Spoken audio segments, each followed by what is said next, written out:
All right.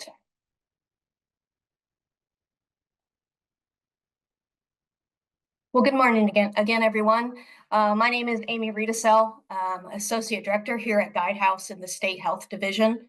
As Amy Warren mentioned, this training today is being required as a remediation activity based on CMS's site visits completed in the state of Alabama.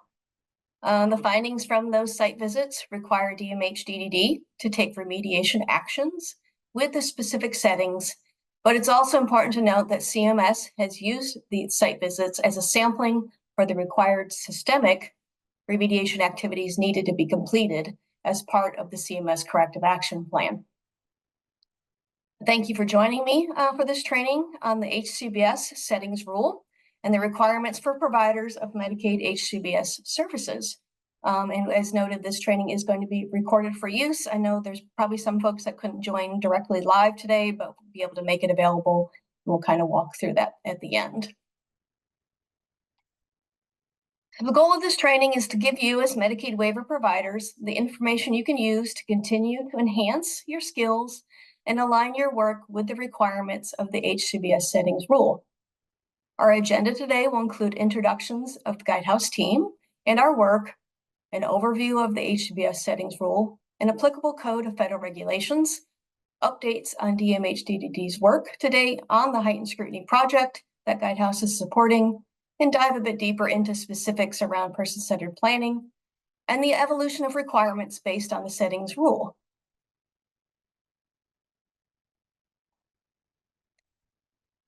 So for those of you who may not have attended other meetings with DMH DDD and Guidehouse, take a second to say, who is Guidehouse? Guidehouse is an international consulting firm. We have over 27 years experience as a firm supporting federal, state, and local government agencies in the health and human services space.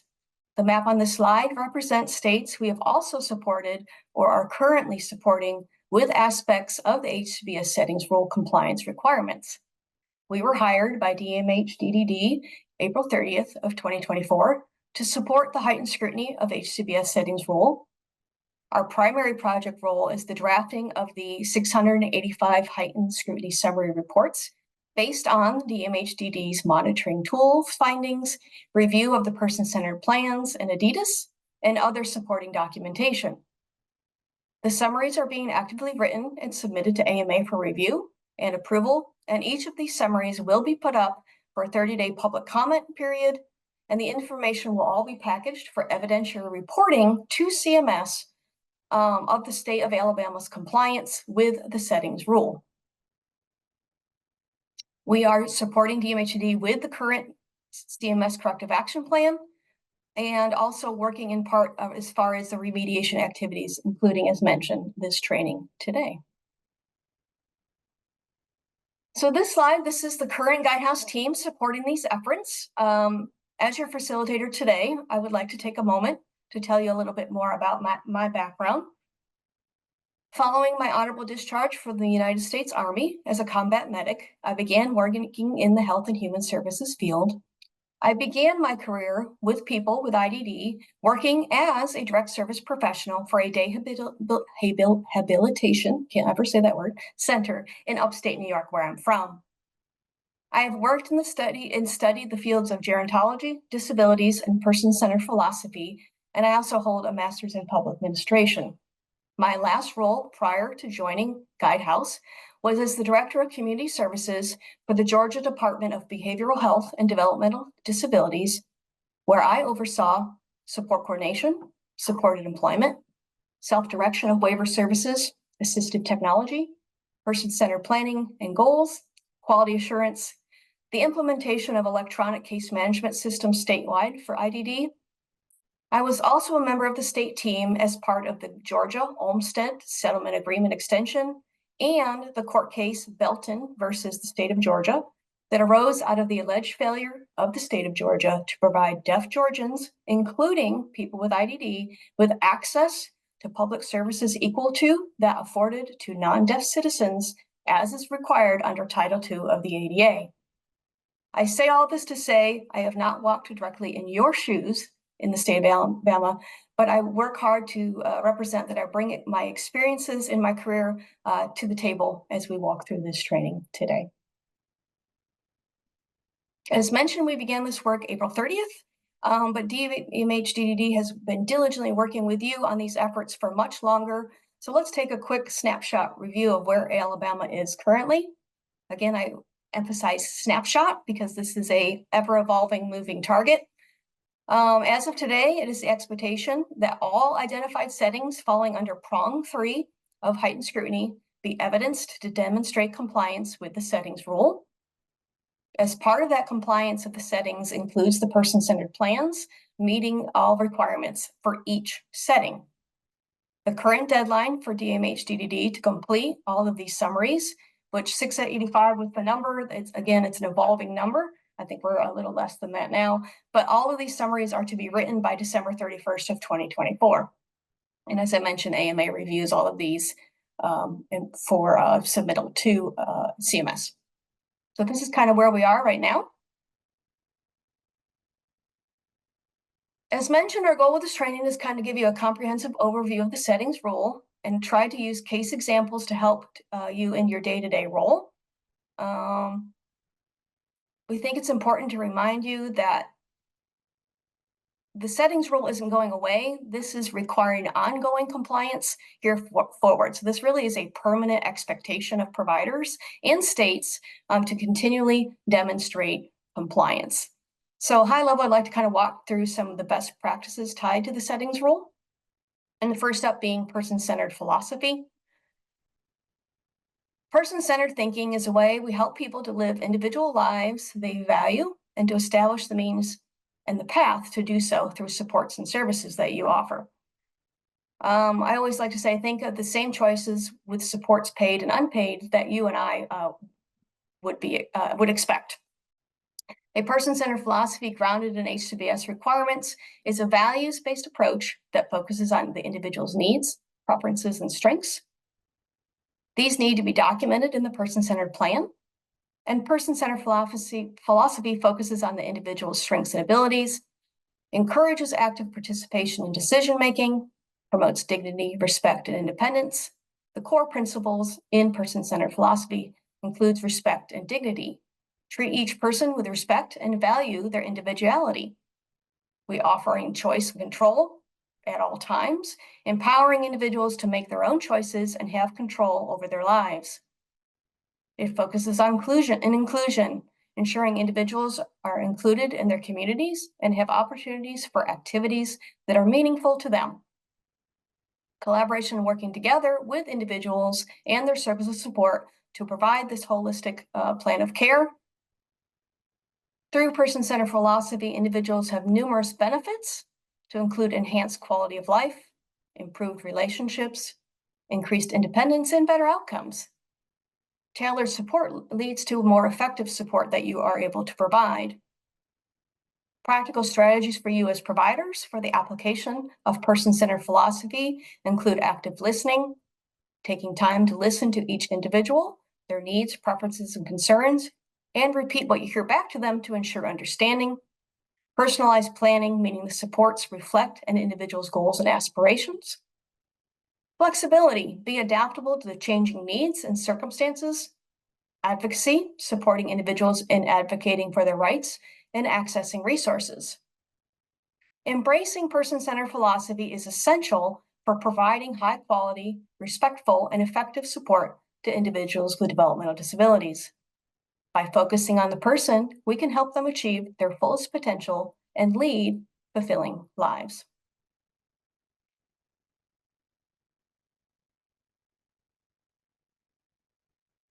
I often like to quote Norman Kunk here around dignity of risk. And he was quoted as saying, "You cannot learn to swim in the parking lot of the pool."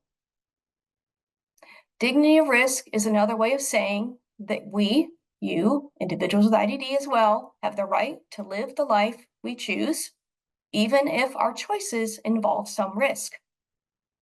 Dignity of risk has been discussed in the disability world since the 1970s, and the concept that overprotection endangers a person's human dignity and tends to keep them from experiencing the normal taking of risks in life, which is necessary for human growth and development. Dignity of risk is the differentiation that the right to make decisions is not contingent on making the right decisions. Without risk, we fail to empower self-learning of potential. As direct service professionals working with individuals with IDD, consider a growth mindset strategy. Think about why you were hesitant and how to overcome those hesitancies. We can over-prepare, and we can start small with risks, but we need to assume competence every day. Plan for failure, get real about consequences, be willing to hold out, not jump in and let individuals do for themselves, and alter our views from an interventionist, keeping them safe at all times and taking away their freedoms and choice, to a role of an advisor. I mention this as the stigma embedded in the disability field has created categories of risks within systems. We want to ensure the work of support coordination and providers is grounded in those optimal growth columns on the slide and mitigate the manufactured and programmatic risks as much as possible to support the dignity of risk philosophy and human rights.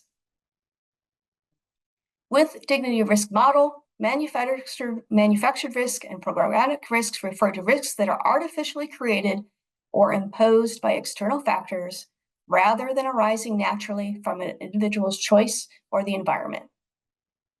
These risks are often a result of policies, procedures, and interventions designed to protect individuals, but they can sometimes limit personal autonomy and the opportunity for genuine risk-taking experiences. Here is an example of a dignity of risk discussion. The example I like to use when giving this presentation live. Imagine for a second in your world that I am the boss of you. And I'm the boss of your life, not just the boss of your job. And let's say you want to go across the street from where you lived to the corner store to get some ice cream. And in order to do that, I had to go with you, and I had to decide when we went, and I had to decide how we went. I also decided what you did when we got to the store. I gave you 2 options of ice cream to pick from, both sugar-free. I carried your money to keep it safe. I spoke to the cashier on your behalf when checking out, explaining to you that I take care of you. I speak about you as if you are not even standing there. Now, you might come to me and voice a desire to go to the store and buy ice cream, but essentially all the decisions in going to the store were mine. How would that make you feel? What kind of sensibilities would that invoke in you? Would you have any emotions about that control over you? Would you exhibit these emotions in any certain way? Any behaviors? Well, let's change it a bit.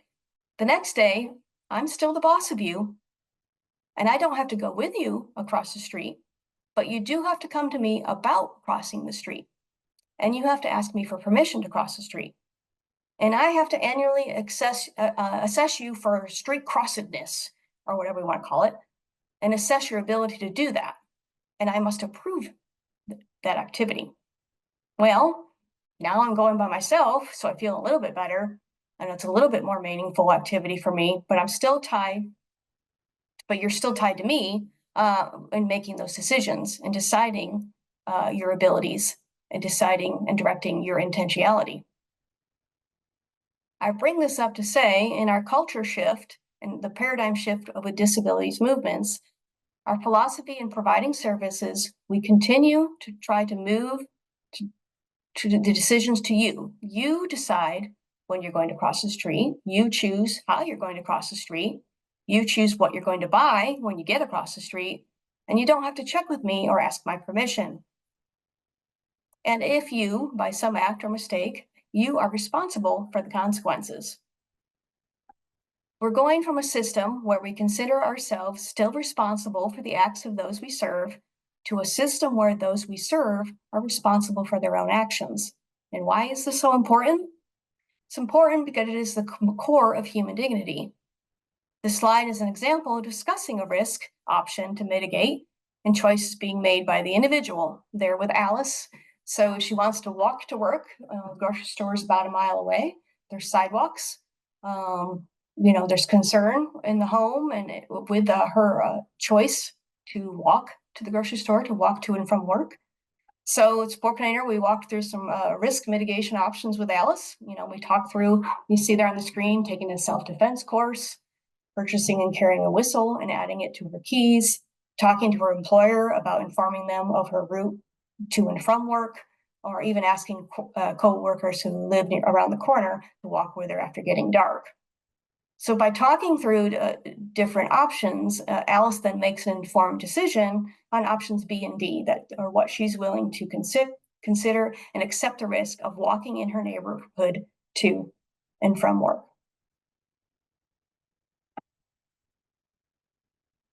The concept of age appropriateness for people with disabilities, developmental disabilities, involves providing activities, experiences, and materials that are suitable for the chronological age, which while also considering their developmental stage and individual needs.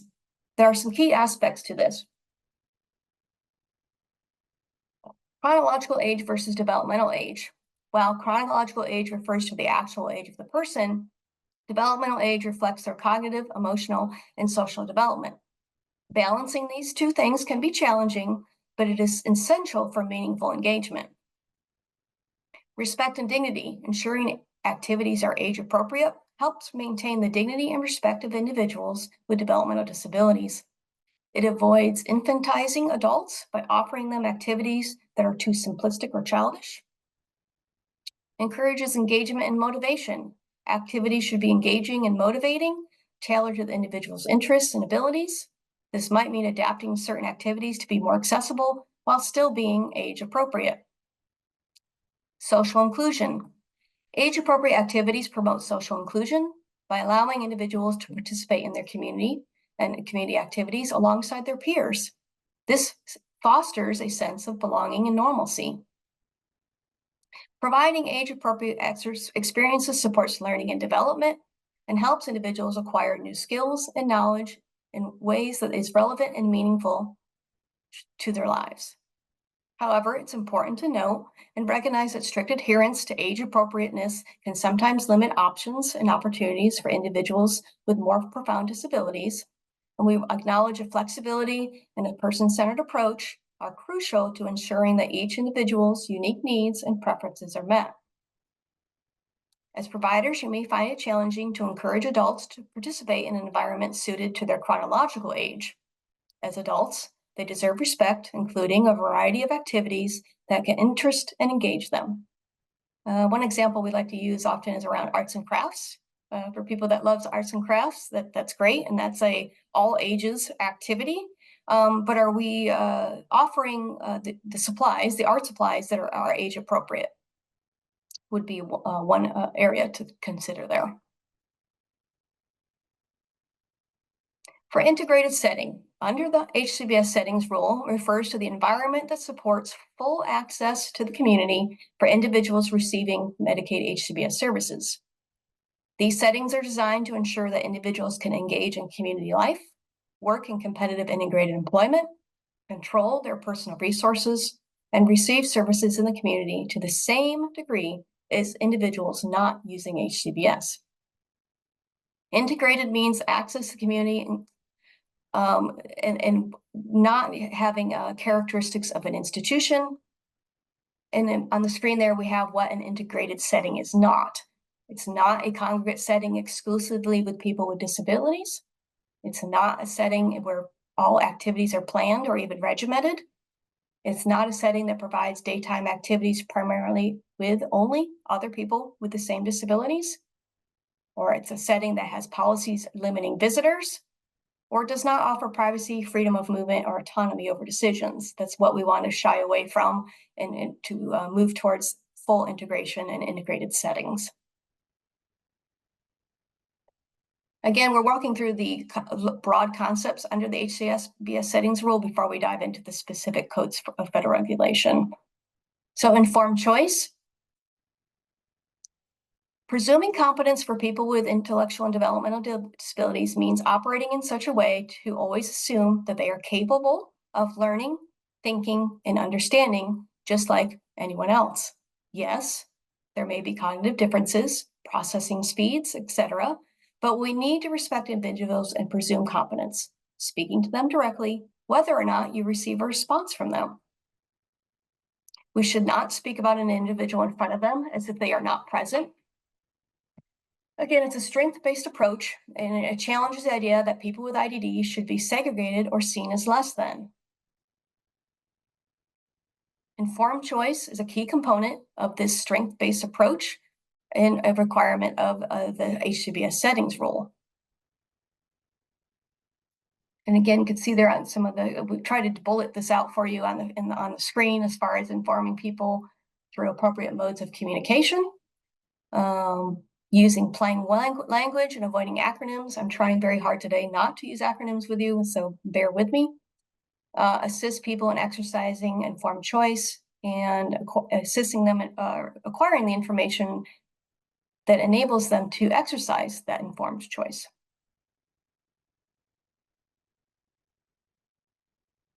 I put communication modalities in here because in the work that we're doing with Alabama and other states as well, we are seeing often where it is notated that the individual with IDD does not use verbal language to communicate, and so then automatically being deferred to other staff to make decisions or to communicate on their behalf without getting consent.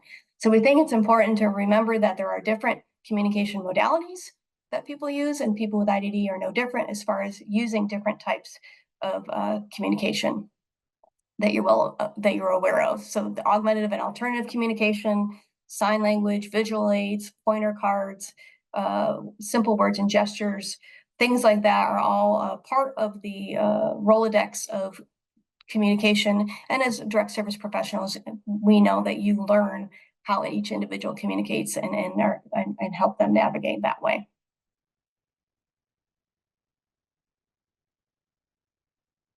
So it's important that people with IDD are always given the opportunity to be part of conversations, especially when it comes to services and planning, and provide what information they're able to related to their needs, their preferences, and so on.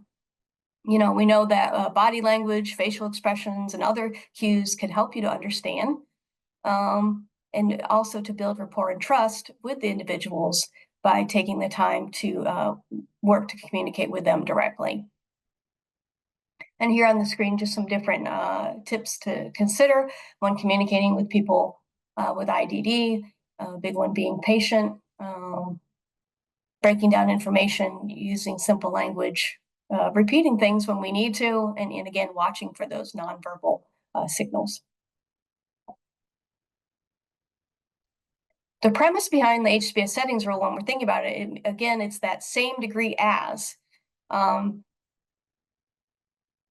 Think about your own life, how you make day-to-day choices and compromises at home, at work, in the community. You know, what negotiations are necessary to develop and pursue what your interests and relationships. We should consider the rights and responsibilities we experience every day. The expectations for the people from the people you work with should be the same for any person living in the community. CMS defines this to mean people who access HCBS funded services have the same opportunities for inclusion, access, choice, and integration as all members of the community where they live, to the same degree as people who do not use services and supports. Now, I would be absolutely remiss in my duties if I did not take a second to acknowledge the importance of your role as direct service professionals. Your dedication and compassion make a profound difference in the lives of the people who you support. Your work not only enhances people with IDD's quality of life, but also empowers them to achieve their fullest potential. You support, you advocate, you train, work with them, observe and make recommendations and changes, you communicate, and so much more. So please note that all of this comes from a place of love and support for the very important work that you do as direct service professionals. Now, we're going to spend the rest of the training today walking through the specifics of the HCBS settings rule. It's important that you know the Guidehouse, we are training specifically to the settings rule itself. I'm not going to be going into any of the specifics on DMHDDs, processes, or policies. This is meant to be an overview of the federal HCBS settings rule. The HCBS settings rule, also known as the final rule, amends the regulations for waiver programs and is designed to improve the quality of services for individuals using HCBS. It did establish specific requirements for person-centered planning. And the rule is meant to ensure that people, again, and I hear me repeating myself, as adult learners, we know it's important to kind of hear things again and again, but I can't stress this enough. The settings rule is about creating opportunities and services supports to give individuals full access to the benefits of community living and receive services in the most integrated setting.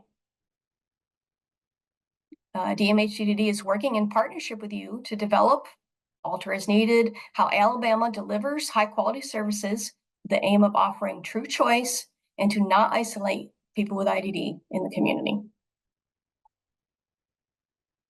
Now, I want to level set with you here. These are not Amy Riedesell's opinions or Guidehouse's ideas or even DMH-DDD's for that matter. These requirements are pulled directly from the Code of Federal Regulations, or CFRs. I know there's an acronym listed here. I think you may have been in other meetings where this has been stated, but for the state to continue to receive HCBS federal funding, states must demonstrate compliance with these requirements. And I just list them out here overall, but the rule is part of the Code of Federal Regulations, which is the official legal publication of rules created by federal agencies and departments. I do have the link directly to the CFRs at the bottom of the slide here. So the list on this slide, when we look at the requirements with the settings rule, these are applicable to residential settings. So we're talking about provider-owned or controlled residential providers. And note in the footnote there, we're referencing specifically HCBS requirements related to these CFRs. So we're talking about lease or residency or rental agreements, lockable doors, sleep privacy, room night choice, decorating personal space, control over daily schedule, visitors anytime, and access to food and snacks at any time. So what I've done for these is we will walk through each one. You will see where I will put the CFR on the screen, and then I have some best practices. I have an explanation of the CFR and then some best practices and example for each of these. So lease and rental agreements is up first. And as you can see here, the same right and protections as others living in the community. So if anyone has a lease or a rental agreement currently, they recognize the roles and responsibilities as well as protections to you as a renter in those lease or rental agreements. I do want to note here, again, some of this is based on different documentation I've been reading over time, working with Alabama, that even as a provider, if you think that the person with IDD does not have a cognitive capacity to understand their lease agreement, unless there's a legal guardian, the person using services should have the lease explained to them in terms they understand and sign, even if it's making a mark and it's witnessed. A provider cannot force a person to move out without due process and adequate notice. A provider cannot discharge or evict someone for an issue that was not included or described in the lease agreement and agreed and consented to by the individual themselves. Some examples I've seen, smoking in the home, drinking beer Friday nights, things like that. The lease cannot be used to force a person to waive, modify certain rights under quote unquote house rules. For example, the lease can't have in it or prohibiting visitors after 6 p.m. because that would be in violation of HCBS settings rule requirement. And then you can see there on the screen the HCBS specific required items that are to be included in the lease or rental agreement, including the amount of due date for room, for rent or room or board, the individual with IDD's responsibilities, in the lease, right? So maintaining their living space, not engaging in activities that disrupt others, causing harm to others, their responsibilities as a tenant in the home. Time frame for giving notice for any sort of termination or eviction, and conditions under which a provider could initiate a voluntary termination, and also the individual's right to appeal.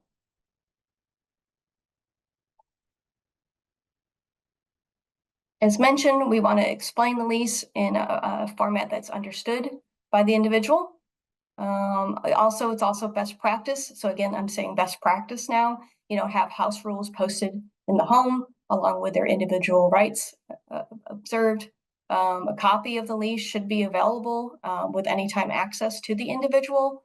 And lease agreements should be, updated based on ADMH's licensing requirements for lease agreements. But best practice there, the individual needs to have access to their lease at any time. And then we like to throw, like I mentioned, kind of an example on there. So there, the example on this screen: Happy Valley Group Home meets with Jane and her support coordinator to review the terms of the lease agreement, using plain language to discuss it. And it includes her rights and responsibilities prior to her moving into the home, so she can make an informed decision about her wanting to move into that home. Simplified example, but just trying to continue to solidify the requirements under a lease or rental agreement. Now we'll move into lockable doors, roommates, and privacy. Now the CFR has it all kind of combined together under that CFR, as you can see there, and then we're going to break it out from there. No one wants to share a bedroom with a stranger. So as providers, we need to have opportunities and a process for people to choose their roommates as part of this work. But again, it's that same right as any of us in our own homes or rental homes. So the federal requirement includes each person has privacy in their sleeping or living unit. Unit entrance doors lockable by the person, with only appropriate staff having keys as needed. If there's a circumstance that would prevent a person from having a locked bedroom door or unit, these are decisions discussed during the person-centered planning process and the person impacted, and the discussion and the decisions are documented in the PCP, including the individual's consent. People sharing units or bedrooms have a choice of roommate in the setting, and if the setting is a shared unit, people can lock their bedroom doors, so meaning more than one individual in the home. If it's one individual in their own apartment, the requirement to have a locked bedroom door is not as strict because they're the only individual living in the apartment, versus it's a home and it has 4 or 5 different individuals living there, having the ability to lock a bedroom door. People have the freedom to furnish and decorate their sleeping or living unit, and the choice of decorations and furnishings, of course, within their personal budget. We all recognize that funding can be limited. We're not saying anything extravagant, but that they have a right and control to personalize their living space.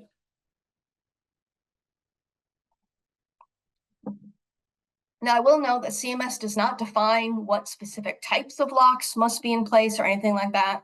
But bottom line, an individual needs to have control over their privacy, locking the door from the inside when they're in the room or from the outside when they leave the home. The provider should choose a lock with respect to the person's need for privacy and fits the need of the setting, and that all people have the right to provide privacy, unless the privacy creates, again, an identified documented health and safety concern. And the provider needs to respect that and use that there. And so then again, on the screen, we have kind of 2 examples of that to try to solidify this. So John has a girlfriend who lives in the neighborhood. He has the right to have his girlfriend visit when he chooses and have privacy, including locking his bedroom door when visiting. And then we have an alternative example. Tom has a seizure disorder that requires frequent checks. The person-centered plan has clear instructions. Staff are to knock before entering to allow privacy, except during sleeping times to not have interrupted sleep. So very clearly calls out in the PCP how the staff are to address Tom's safety needs, daytime versus nighttime. As mentioned, this CFR has a couple in it, so here we go around roommate choice. An example there about Justin visiting the group home and meeting Richard and getting to know each other to see if they would be a good match and agreeable to room together. And the example here, that after meeting, Justin decides Richard would not be a good roommate match because Justin likes quiet space and Richard has surround sound speakers in the bedroom and likes to listen to his music without the use of headphones. So Justin was able to make an informed decision whether or not he would be have a good roommate match with Richard.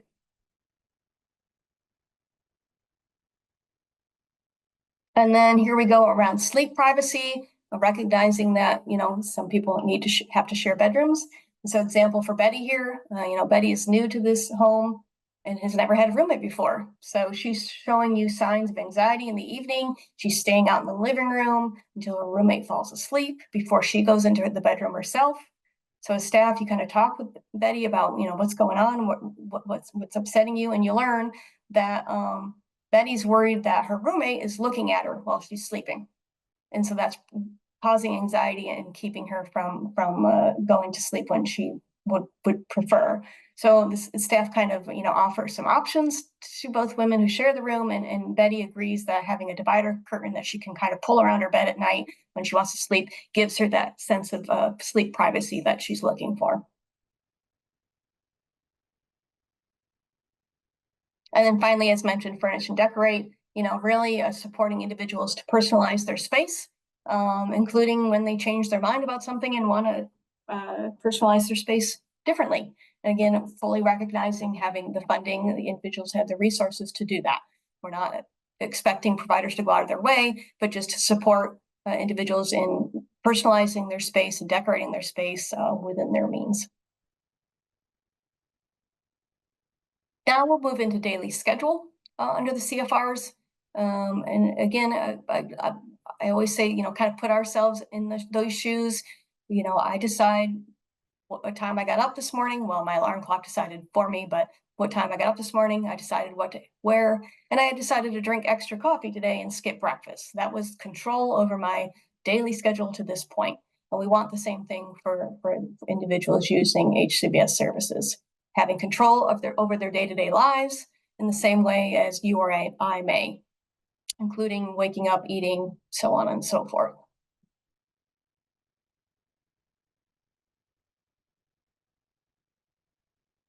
So to comply with this here, we have it kind of listed on the screen.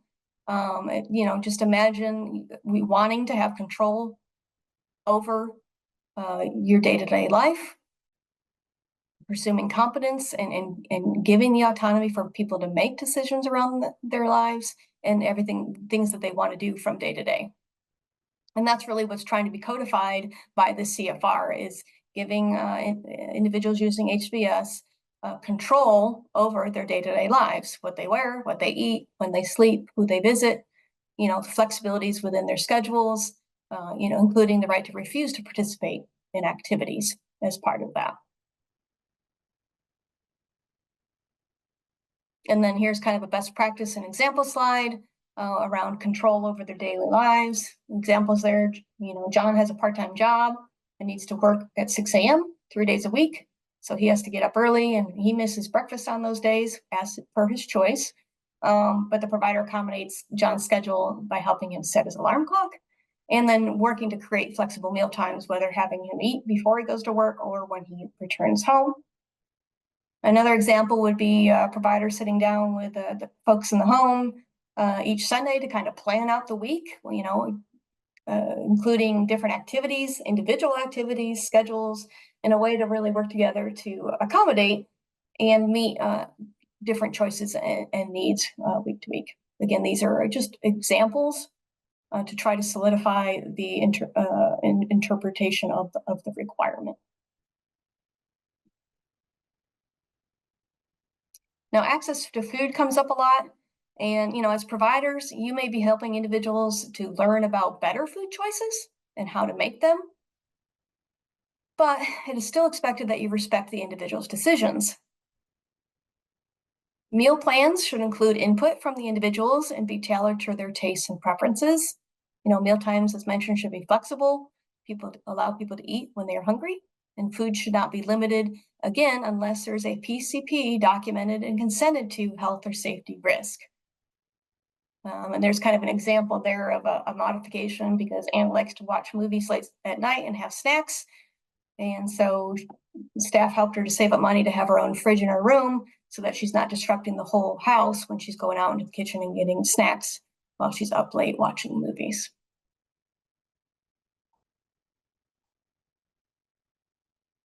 So the next requirement under the settings rule is visitors, ensuring that people have the same access in the community to people.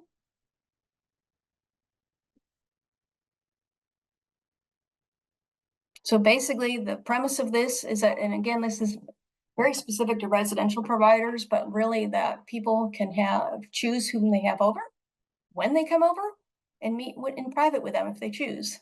And I would like to say in there, also looking at privacy when in this modern world and technology, phone calls, FaceTiming, things like that, and being able to do so in private. But the bottom line is access to visitors at any time without having control enforced on them by providers. Notice, visitors should have access to all appropriate areas of the home when visiting, which would be common areas and the person's, personal sleeping unit, bedroom. There shouldn't be any provider policies or procedures to restrict visitors unnecessarily for the convenience of staff, or restrict a person from freedom of associating with whom they choose.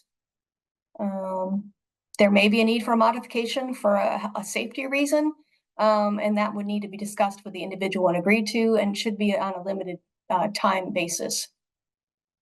And that right modification would be limited only to that individual and should not infringe on any visitor access to other people in the home.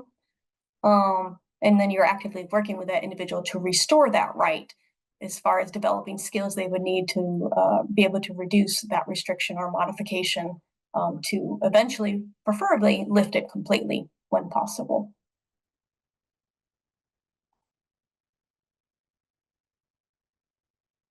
The thing is people with IDD, have the opportunity to develop close, private, and personal relationships without any unnecessary barriers or obstacles imposed upon them. As providers, it's not our job to screen visitors for appropriateness.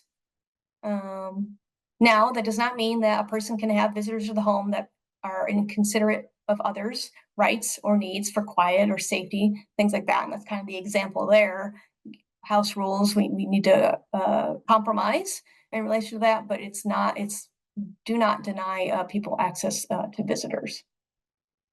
So you can see that there. So Sarah, her friend Jackie, stops by, but it's usually later at night, and so the house is locked for the evening, but Jackie can still access the home. She rings the doorbell, Sarah lets her in, and they need to both be quiet and not wake up other people in the home, but it's not restricting her access to her friend Jackie. So we're moving now into the broader list of the settings rules. So the ones we've gone through are very much residential specific. And so now we're kind of moving into the broader HCBS provider space in relation to setting rules requirements. We kind of have that listed here as far as the different components of the settings rule to consider. Now, I did move accessibility here under across all, because technically within the settings rule, it's under residential providers, but then we think about ADA and the other accessibility requirements. So I felt it was important that we include it here because it's applicable across the broader swath. And also I did the same thing with person-centered plan modifications. There could be modifications that are needed to PCPs that go beyond just within the residential setting.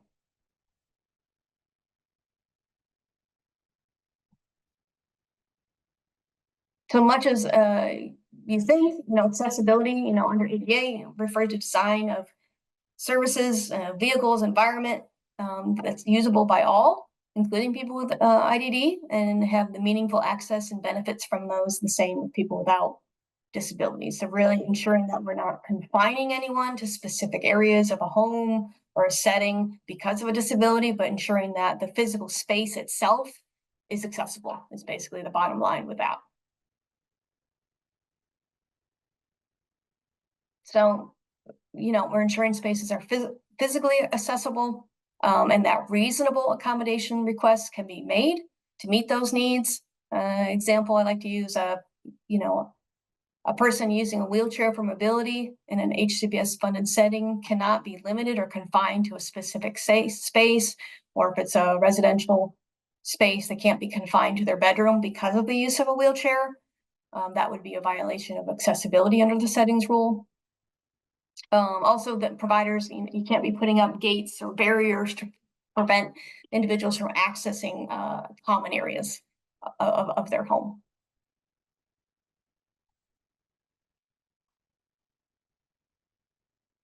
So bottom line, people in the home and in other settings, they have the freedom to move throughout the setting.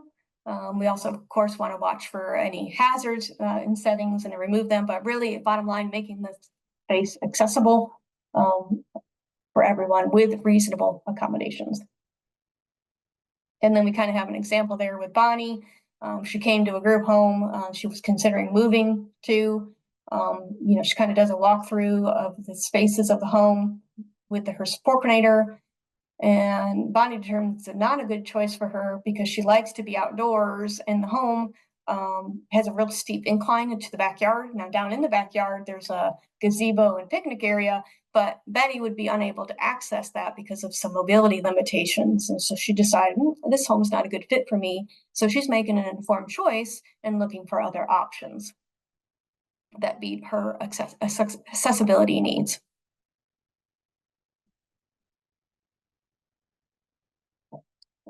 The HCBS settings rule includes provisions to ensure people using the services have the same rights and opportunities as those who do not use HCBS. But we know that there are circumstances where rights may be restricted to ensure the health and safety of the individuals. And here's how rights restrictions or modifications are managed under the HCBS settings rule.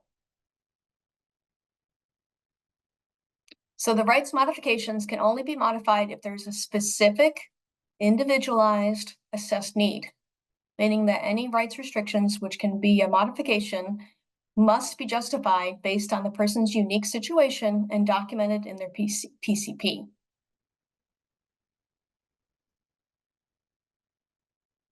With that, it needs to include informed consent. I really, in my life, have said I need to make bumper stickers that say, if it's not documented, it didn't occur, because it's the mantra that we all need to live by. So informed consent, meaning documented consent, but it is a required component with any restriction, and the individual needs to understand why the restriction is necessary and agree to it. And this slide kind of walks through the requirements for the modification to rights that must be addressed, aka documented. A few examples here, privacy, modification might include restriction on locking doors if there's a safety concern that's been assessed and determined. Access to food, restriction to access to food anytime if there's a diagnosed and documented need for that restriction for health and safety. Visitors, limitation on visitors might be necessary in certain situations to ensure safety. And even personal privacy, which we had that example of Tom with the seizure disorder, needing a modification for a assessed health and safety need. But it's important, the big thing there is that it can't be a never-ending restriction or modification. It really needs to be time limited, and it cannot and regularly reassessed, documented how it's working, and really important as far as the attempts at less restrictive options before moving to more and more restrictive modifications. Can't stress it enough, document, document, document. Again, try those less restrictive modifications prior to moving to more restrictive ones, and it can't be forever. It needs to be reviewed and worked with the individual and see if there's alternative opportunities and if modifications can be phased out or lessened over time. And then we kind of have an example there on the screen. Jonathan had a history of using knives unsafely. As a provider, he previously tried modifications, including teaching Jonathan how to handle knives in a safe manner, using less sharp knives, and I tried staff assisting when knives were in use. And after all of these attempts, which were documented, Jonathan is still observed to be unsafe with knives under these less restrictive options. So a modification is put in place to restrict access to knives for Jonathan, but it's not impacting the other individuals in the home. And it's just applicable to Jonathan, and that he agrees to this modification of restriction on his access, and then it's going to go for the next 6 months to see if over time something can change.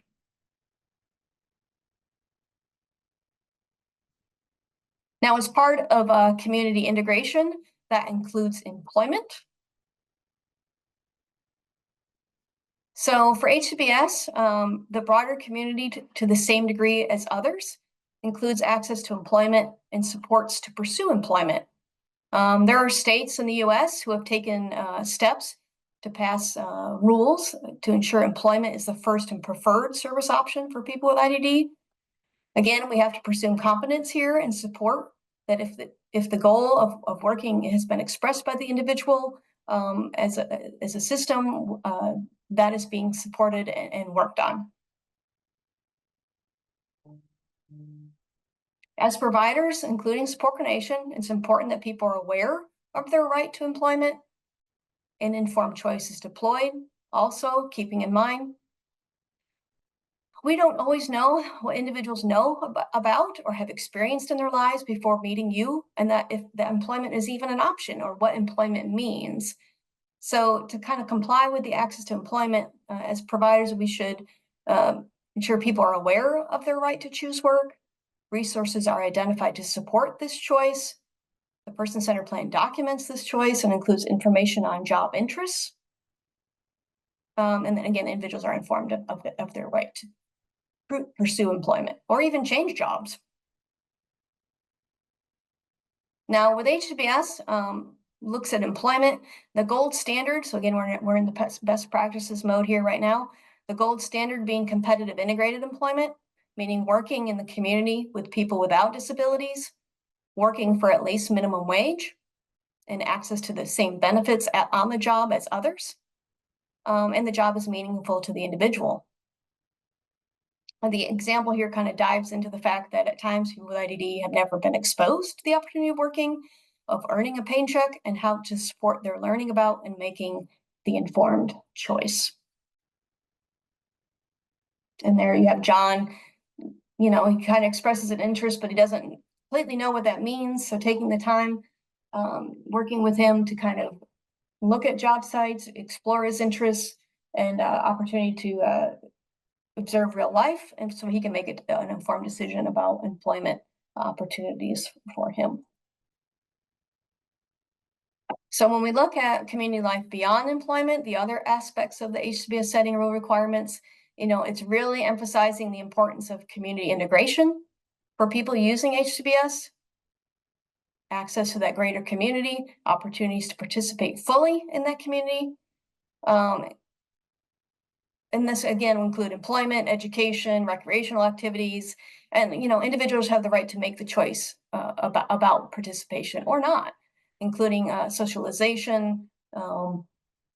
And the activities need to reflect their personal preferences and goals. As providers, creating and supporting an environment that does not obstruct community access. And again, the environment not to be institutional in nature. So true community integration is what's required. So your role as providers to support individuals in accessing and participating in the broader community. And it really needs to be on an individual basis. It can't be all group activities all of the time. And acknowledge that for some individuals, they need more staff support to access the community or develop a relationship than others, and using that individual needs and preferences to provide that flexibility and support. And then here on the screen, you can see to comply with the Access Community Life, ensure individuals have opportunities and supports they need to be included in their community as individuals. Identify, develop, and make information available on transportation options for accessing the community, assisting with developing meaningful relationships with other members of the community that are not paid, relationships and are with people without disabilities. Ensure individuals have the services, resources, and supports to explore and maintain these meaningful relationships and activities in the community. Part of your role we recognize is documenting community engagement activities, and encouraging individuals to try new things if they don't know what they like to do. I get questions a lot about, well, what about rural settings, Amy? And so when we think about rural settings, community integration is going to vary, and it's going to vary based on the community of where people live. Obviously, a rural setting may have fewer options for individuals to participate in events and gatherings, and the same holds true for transportation, right? You might not have alternative transportation options in a rural setting. So if due to geography, transportation options are limited, how as a provider are you facilitating access to transportation whenever possible, right? There contact members of the individual circle of support to see if there's transportation help there, natural supports, community transit options, things like that. The key is that individuals have the same access to community as the others who live in that setting. So if it's a rural setting, they have the same access to the community as others who live in that rural setting. Community integration can look different for each person. And as a provider, you address those individual needs and desires. Important to note, again, that one individual's needs should not infringe or limit another person's freedoms. For example, an individual in the group is afraid of using revolving doors at the movie theater. So the group as a whole shouldn't be limited from using that movie theater because of one individual's fear of a revolving door. It's a simplified example, but an example that we see.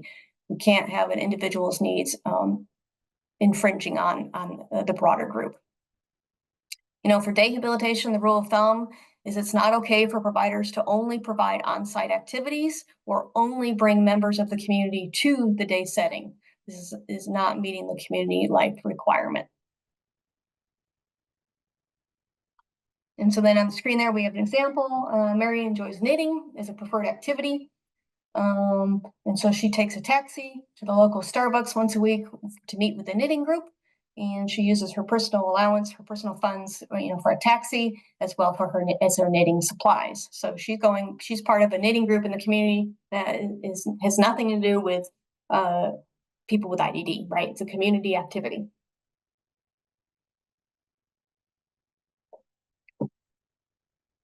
Personal resources. So let's take a look at that. So the settings rule ensures individuals have the right to control their personal resources. This means they have the autonomy to manage their own money and financial affairs. So we're looking at financial independence here. Manage cash, savings, checking accounts, decide how they spend their money, including making purchases, paying bills, and saving for future needs. Accessing benefits, as individuals should have control over their benefits. Example often seen as SNAP. They have control over their SNAP benefits if that's something they use. But bottom line, again, they have autonomy and control over their personal resources. So part of this would include providing information to individuals in a format they'd understand so they can make an informed decision about how they would like to manage their personal resources, including if they do need assistance. We need to assume competence and support autonomy. So, control over their personal resources, make purchases within their means as they choose, have anytime access to their funds, informed of options of banking resources, and there at the bottom, consent to the provider or other to being a representative payee. We recognize Alabama does not consider representative payee as a restriction, and that's fine. All we're asking is that it is documented that the individual consents to the provider or other entity to be the representative payee. And here we have kind of the best practices. Now, safety concern related to personal funds. So if there's a documented safety concern, such as a history of financial exploitation, perhaps, appropriate safeguards can be put in place. and they should be tailored to that individual need and documented in the PCP. And again, documenting their consent to that modification. And as you know, part of your role will be in ongoing education and training on financial literacy and helping individuals to make informed choices about their personal resources. You know, we kind of have an example here that's kind of like that anytime access to their personal resources here. So Hank decides Saturday morning he wants to go to the movie theater that evening with his friend from church, and that Hank has immediate access to his funds to spontaneously go see a movie. That's, again, the same as you or I. Now, if he didn't have the funding, that's a different conversation, but it's Hank having control of the resources he does have and being able to make decisions with how he spends his money. Now we'll take a look at privacy. The emphasis is really ensuring the right to privacy for people, and they're kind of key aspects of this right to privacy that need to be upheld, which includes, personal space, but it also includes confidentiality and respectful interactions. So that really, overall privacy and dignity as treated as a human. So privacy will include right to privacy for living spaces, including the lockable doors we kind of already talked about. An opportunity for alternative locking options as a reasonable accommodation if needed. Now, it does not mean that the individual must lock their door or has to carry their key on them at all times, but that they have those options available to them, and they are making informed choices about how they would want to enact those rights. We talked about the roommate match process, but then, really a confidentiality, which we touched on, not speaking about individuals or sharing their personal information without their consent. And this would include health, behavioral health, financial information. Information should not be discussed in public places where it can be overheard by others. And we kind of have there on the screen, to comply with privacy, privacy in living spaces, privacy during personal care activities, privacy with visitors and phone calls, not sharing personal information, and obtaining consent. Other potential issues to avoid as they relate to privacy would include not opening an individual's mail or emails without their consent. The privacy needs to respect their rights to privacy at all times, understanding it as a basic human dignity. Their bedrooms and possessions in their bedrooms are their personal property and should be treated as such. Asking consent before entering a private space, and not preventing someone from, closing the doors for privacy, that type of thing. We kind of have an example there on the screen with Bonnie. She's at the coffee shop in town with her staff, and Bonnie's cousin happens to walk in and begins asking all the staff all about Bonnie's new medication and is it working. But staff respect Bonnie and Bonnie's privacy and do not share information with the cousin. As one, there's no release of information, and two, you're in a public space and not appropriate to be talking about someone's medical needs in a public space. And the staff explain this to the cousin.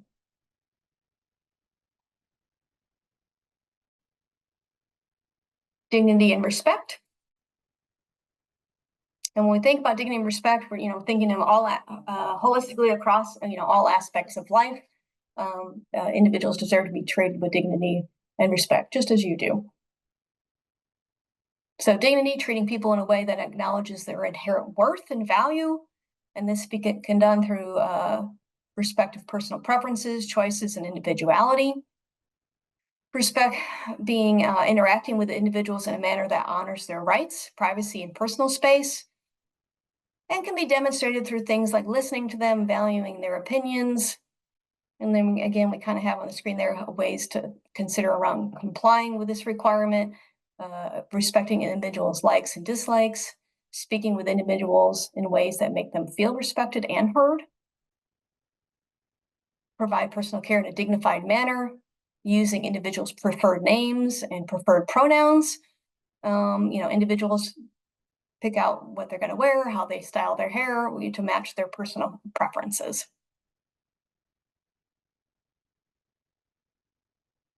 A best practice concept here could be when as providers, when demonstrating respect during mealtime, So you're not requiring individual to wear a bib or use disposable silverware and cups. Staff also not discuss individuals who is present as if they were not there, and would include individuals in conversations. Staff converse respectfully while providing care and assistance, regardless of the ability of the person to respond to you. Addressing people by their preferred name and not using things like hun, sweetie pie, kind of seen there. And we have an example on the screen with Lisa. She likes to eat Panera bread, but she has some motor dexterity limitations that can cause her to spill her food or clothes. So we're saying not requiring her to wear a bib, which is demeaning. Instead, the staff kind of work with Lisa to be like, hey, we're going to keep a change of clothes here, and ask if you want to change her clothes after she finishes eating, if there happens to be food spills that happen, which is more dignified and what Lisa prefers. No coercion or restraint. So the federal requirement here, when we think coercion, it's defined as using threats, intimidation, or authority to force someone to comply, even if it's against their best interest. This can also include subtle language or actions that use emotions, psychology, or indoctrination to persuade someone to do something they might not otherwise do.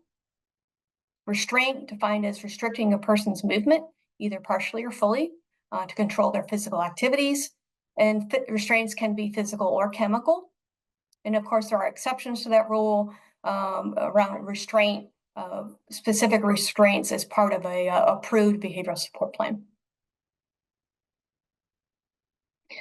So an example of a type of unacceptable restraint would be giving individuals in the home over-the-counter medications to make them sleepy at night as a convenience to the staff without an individual assessed need and documented need for that specific medication. So that would be an example of a chemical restraint, an unauthorized one. To comply with the right to dignity and respect, respect individuals' likes and dislikes, speak with individuals in ways that make them feel respected, personal care, that type of thing. And here we have a kind of a best practice example. And the key here is that individuals also have the right to file a complaint or a grievance with an agency or support coordination, and that they are respected and afforded the opportunity to enact that right and without fear of retaliation. And then the example there on the screen, just as unhappy is unable to use the back porch on his home due to a lack of railing to assist in navigating the stairs onto the porch. He would easily found information posted in the home in plain language explaining to him how he would file a complaint. He informs his support coordinator of the need to file a complaint and is offered assistance. And the complaint was received by the provider, and no coercion or retaliation was noted with the filing of the complaint.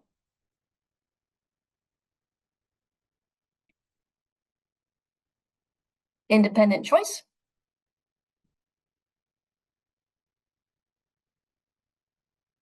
Independent choice is kind of the crux that settings rule is founded on, with the shift away from institutions and the shift away from medical model mindset to one of community, including dignity, risk, and control over life choices, and information provided so that they can make informed life choices.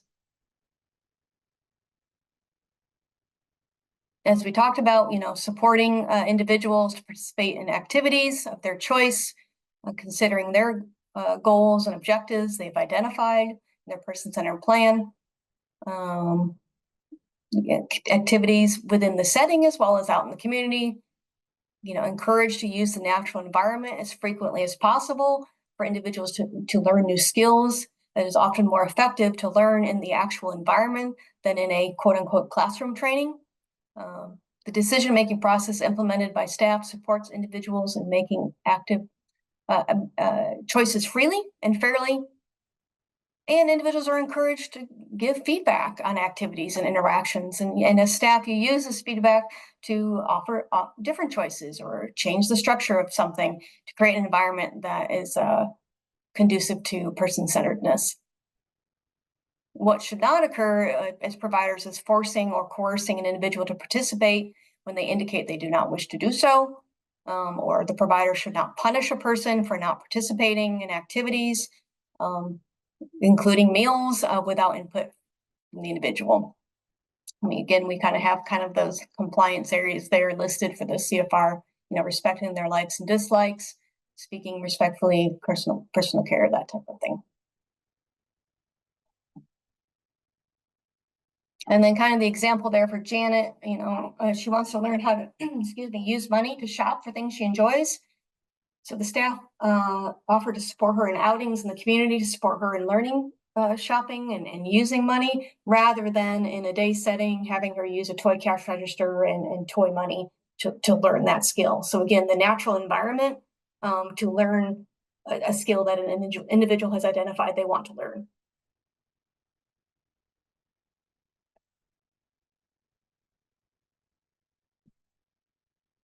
Now we're going to take a look at setting choice and its applicability to delivery of services, and it's really referring to the person-centered planning process.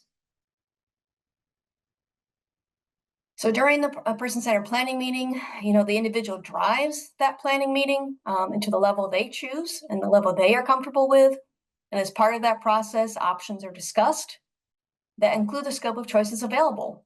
And would include for setting choice would be looking beyond just residential habilitation.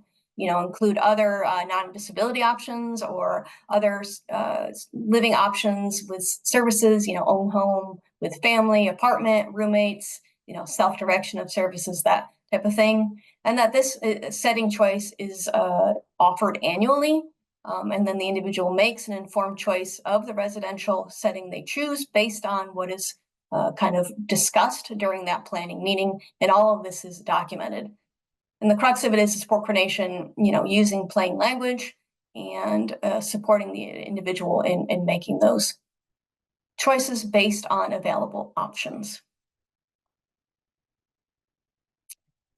Individuals should not be required to select a particular disability-specific setting solely based on their diagnosis, age, or other demographic factors. The setting choice should really be options within that available community, and the individual chooses the option to best meet their needs and preferences. And again, it should be occurring at least every year.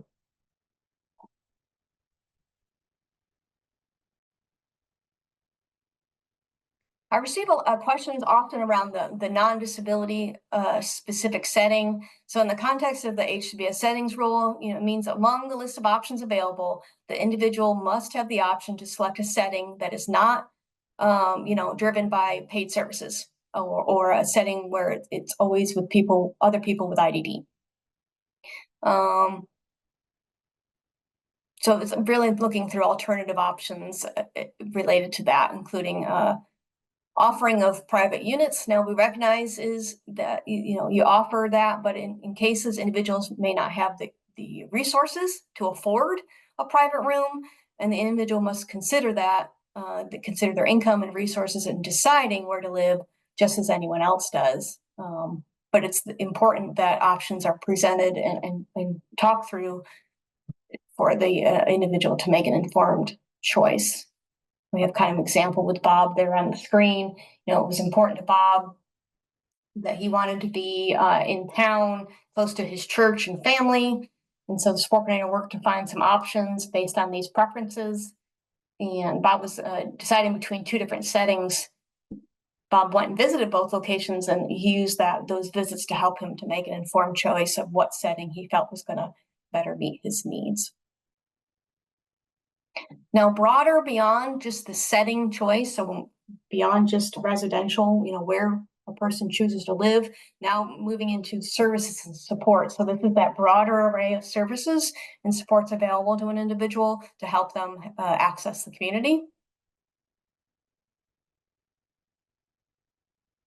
So here we're really looking at the menu of service options that are available, discussed as part of that person-centered planning process for people to make informed decisions about what services and supports they would like, and also respecting if they decide they do not want a service.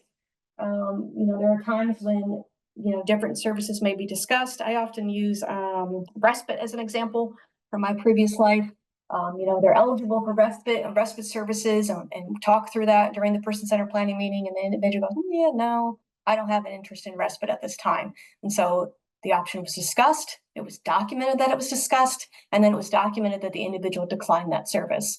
So it's documenting all different options, including other community resources or non-paid options that are available for the individual to then make an informed choice of the array of services and supports they would like as part of their person-centered plan.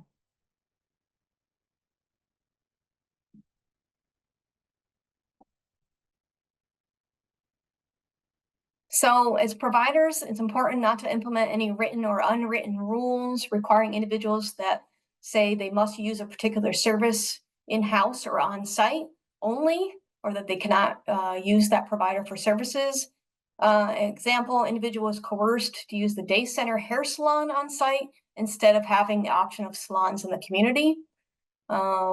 This would include providers who own other businesses and the individuals are coerced or forced to use. So to comply with choice of supports and services, team working to understand their individuals' preferences and providing options broader than what a provider themselves may own is kind of the bottom line of what we're trying to say here.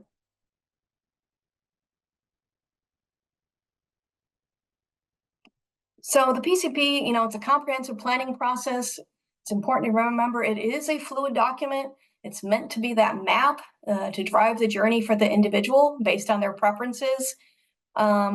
With that, individuals, have the right to change their mind and make changes to their services and supports, try something new, and should also be informed of the process on how they would voice those requests for changes that would be available to them. And that's we have the example there on the screen. Bailey has a knee injury and needs physical therapy.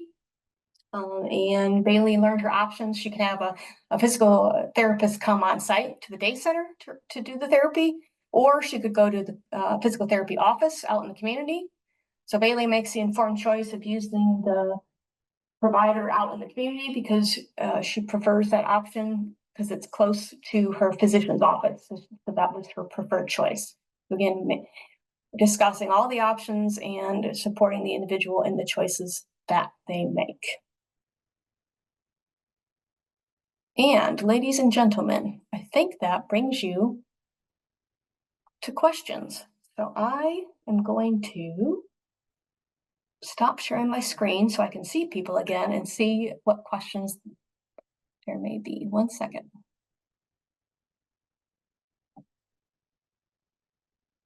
Okay.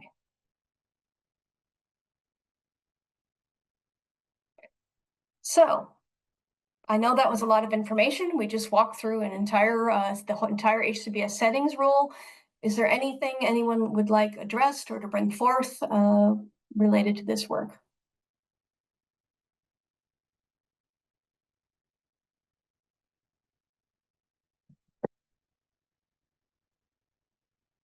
I guess it would help if I turn my camera back on. Let me look in the chat here. Hopefully I didn't put everyone to sleep. I hope this was informative.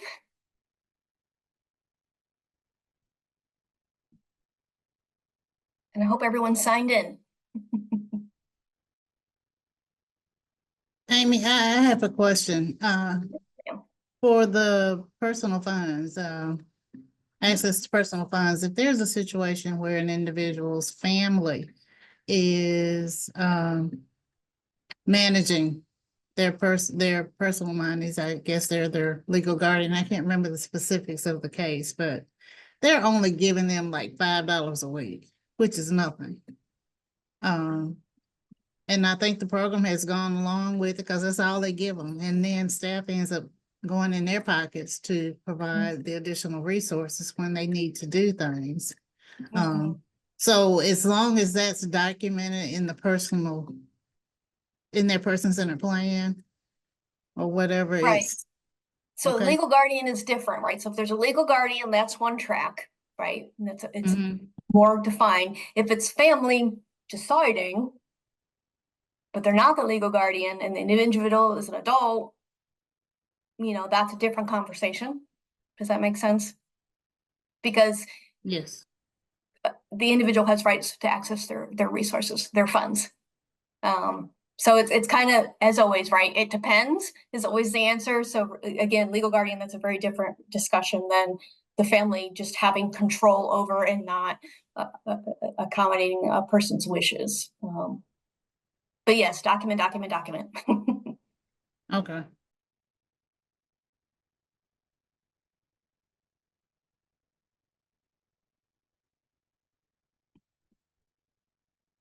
Anything else?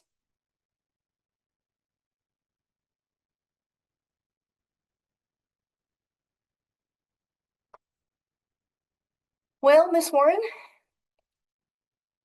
You did a good job. So, we'll take it. Well, I appreciate everyone. I managed to get us in under 2 hours, which was my goal. I was trying. DMH knows how to get a hold of me. So if there are questions later on or anything like that, please don't hesitate to reach out, follow DMHDD's protocol. I'm not trying to usurp that, but I appreciate your time and your efforts and all that you do for people with IDD. And I hope there was a nugget of information that was helpful to you today. okay. And do we have the links to the surveys? Right. Who's don't know about all that. It's the first time Yes, we've I'll be done putting that. it in the chat. Okay, so you put the all that. Thank you, so. Takes a village. We got this, all of us together. Yeah. Yeah. So in the chat will be the survey to complete for DMHD on today's training. And we asked for that feedback. And we'll also be doing a post-test type thing. It's not really a test. It's just a, what do y'all call it? What you got a word Knowledge for? check. A Knowledge check. knowledge check. Sounds better. Right. Right. Because that's all we're doing. That way we know if we need to do this again or something like that. Yep. If you got that to put in the chat, so I think we're going to send that out with a recording, Amy. I think that's what we Okay. landed on yesterday with Tammy. okay. I apologize. I wasn't paying attention to all the email yesterday. All good. And that survey is in the chat. All right. Fantastic. All right. Let's give everybody a chance to click on it before we end the meeting. Mm-hmm.